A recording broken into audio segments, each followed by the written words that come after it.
네, 붕괴 200제 91번 문제부터 풀이를 하도록 하겠습니다. 91번입니다. 영남 상사에서 매출 대금으로 받아 보관 중인 약속금 400만 원이 만기가 도래했답니다. 그래서 국민은행에 추심 의뢰한 바 추심 수수료 4만 원만큼을 차감한 금액이 당점 국민은행 보통예금 통장에 입금되었습니다.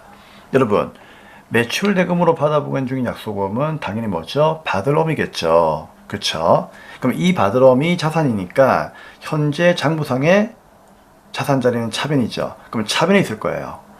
근데 만기가 되었잖아요. 그럼 어떻게 한다? 돈 달라고 해야죠. 그래서 대변에 받을 엄이라고 하는 자산이 먼저 감소합니다. 알고 있죠? 자, 그래서 받을 엄 사라지고 400만 원 영남 상사 거래처 달아주시면 되고요. 자, 그럼 이제 400만 원만큼 돈이 들어와야 되는데 문제는 이제 만기 때 돈 찾게 되면요, 은행이 수수료 약간 달라고 합니다. 그게 바로 추심 수수료죠. 그러니까 추심이라고 하는 것은 만기에 돈을 찾는 거예요. 그러면 4만 원 떼고 나머지가 얼마? 그렇죠. 396만 원이 보통예금으로 들어오는 거죠. 그럼 보통예금 입금되었으니까 들차 나대. 자산은 들어오면 차변이죠. 나가면 대변. 들차 나대. 그럼 들어온다 차변에 보통예금 396만 원이에요. 그럼 4만 원만큼 뭐가 된다? 비용 발생, 수수료 비용으로 공개하시면 되겠습니다.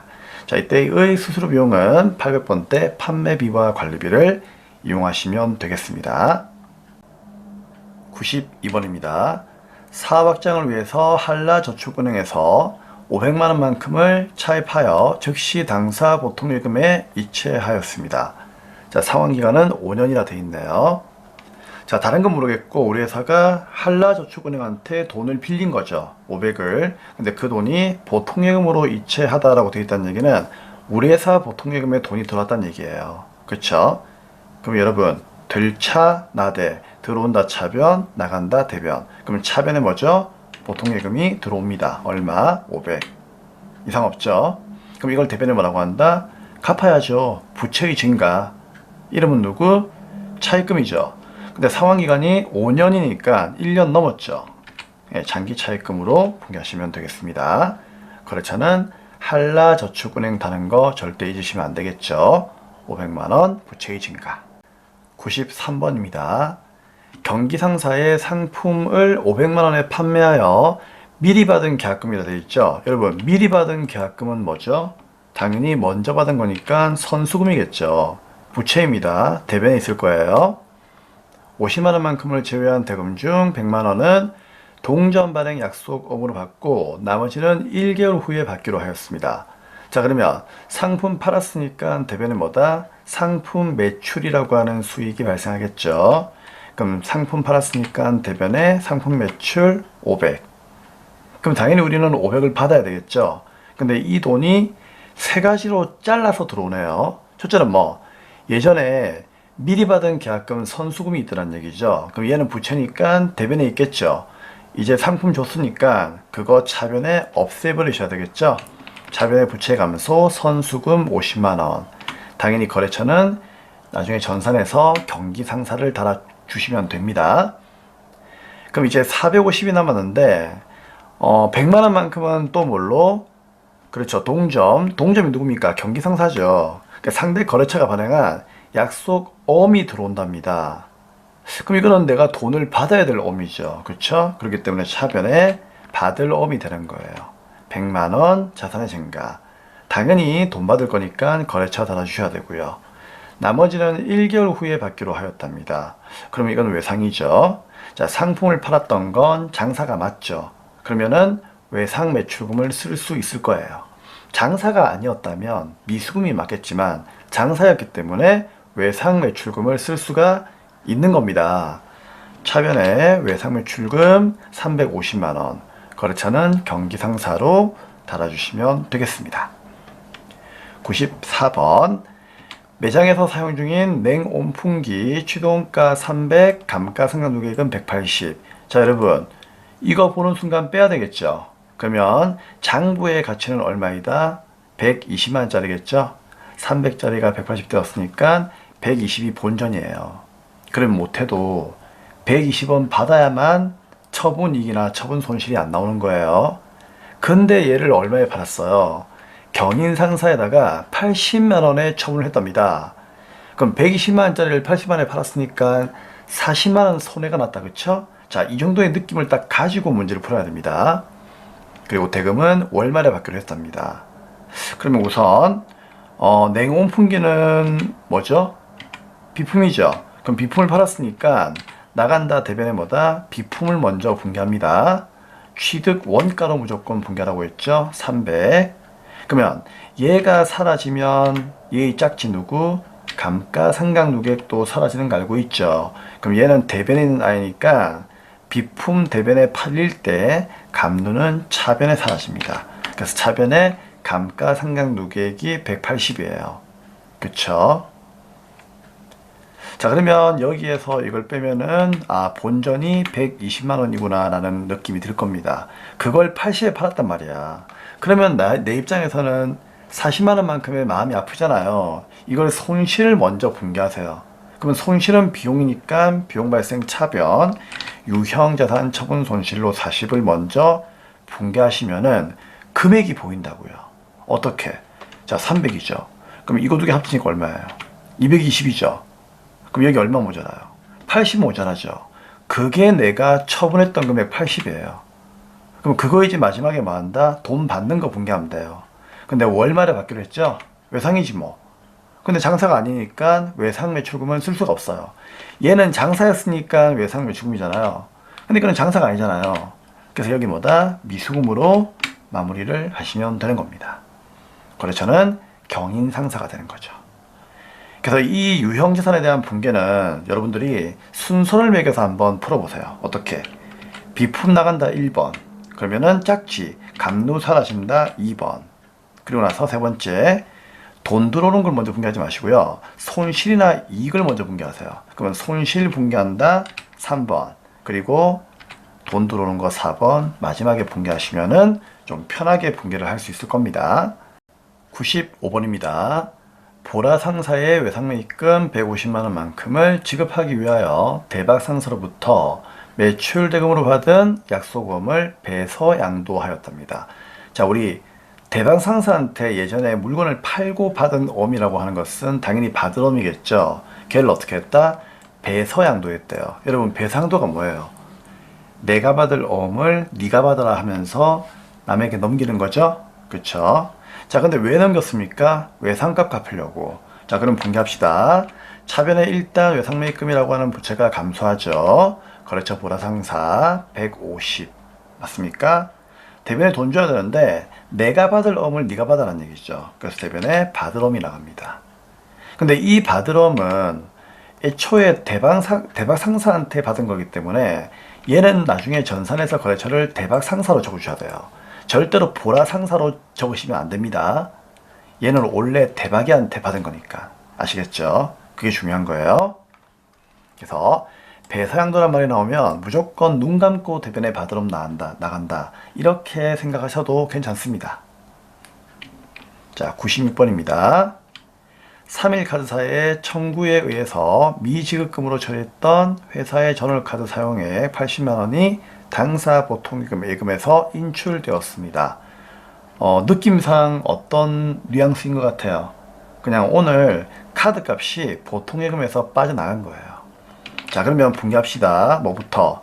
보통예금에서 빠져나갔으니까 대변에 나간다 보통예금 80만 원. 이거부터 하면 되겠죠. 왜 나갔습니까? 미지급금 부채를 갚았기 때문이죠. 카드값을. 그럼 차변에 부채 감소, 미지급금 80만 원. 그리고 거래처는 전산에서 3일 카드사를 달아주시면 되는 겁니다.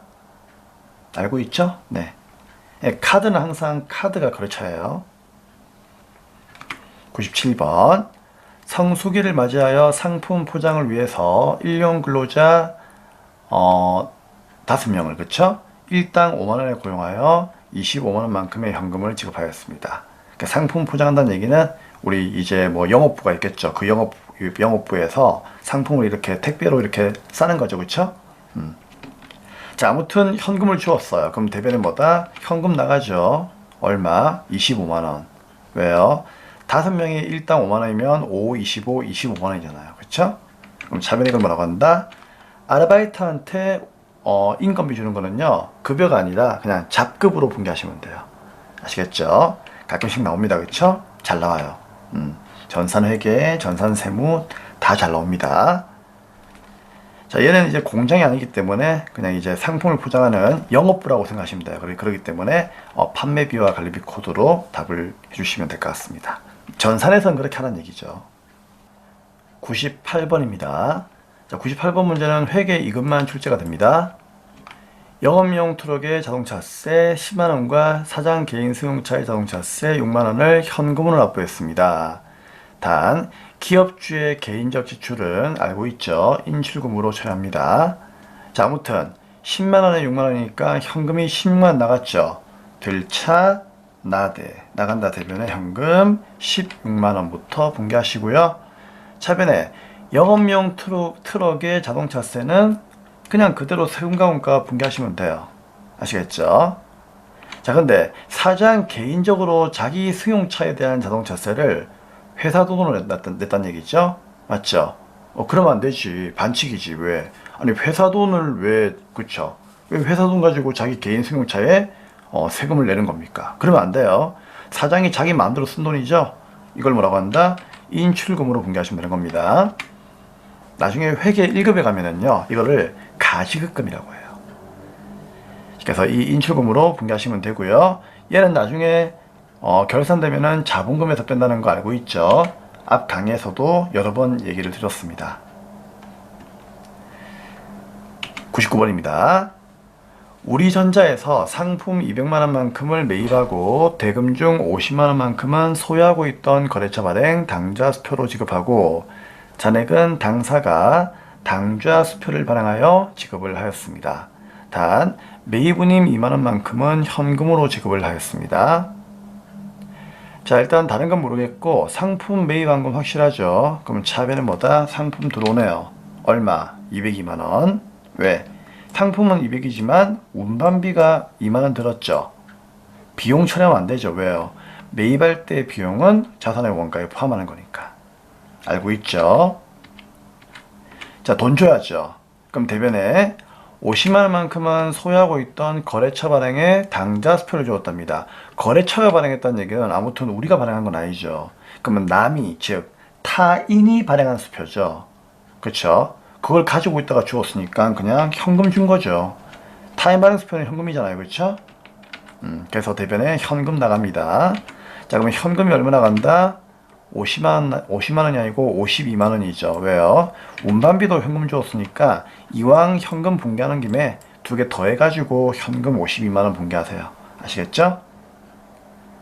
그럼 나머지 150만원 모자라죠. 걔는 뭐다? 예, 수표를 주었답니다. 이거는 당사가 발행한 거니까요. 당좌 예금에서 나가는 겁니다. 자, 100번 문제입니다. 백제 상사와의 판매 계약이 해지가 되어서 6월 30일 날에 수령하였던 계약금 45만원을 보통예금 계좌에서 송금하였습니다. 자, 이게 뭔가 하면은요, 6월 30일 날에 수령하였던 계약금 얘를 봐야 되거든요. 얘가 뭘까요? 얘는 그 당시에 우리가 선수금으로 분개놨겠죠. 그러니까 우리가 한마디로 백제 상사에다가 물건을 팔기로 하고 돈을 미리 받은 거였잖아요. 그걸 선수금으로 분개놓은 거거든요. 근데 계약이 해지가 되었어요. 그럼 어떻게 하면 된다? 선수금 돌려주면 되는 거죠. 그래서 선수금 차변에 사라지면서 대변에 보통예금으로 자, 가져가라 하면서 주면 되는 거예요.